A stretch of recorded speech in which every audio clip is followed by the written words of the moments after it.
And if you're afraid because you don't know what's going to happen to your very important information, you won't do it. And we don't want fear to be the reason that you don't understand who you are. What can people do if they're concerned? The only thing that you can do is to revoke any permissions that you've given the company. That's the first thing. Two, you have to put them on notice that you will withdrawing any consent of using any of your genetic material or your profiles.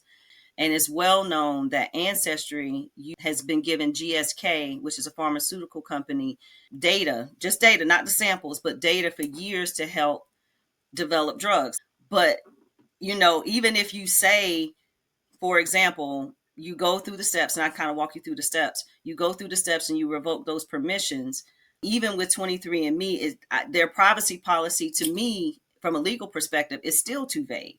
So if that 23andMe data is sold to insurance companies, if it's sold to credit reporting agencies, these are the real tangible things that you could perhaps feel the impact of. If all of a sudden your insurance rate were to change because of your genetic profile, or your credit rating were to change because of your genetic profile. And we know when you're Black, those things usually don't get better, they get worse.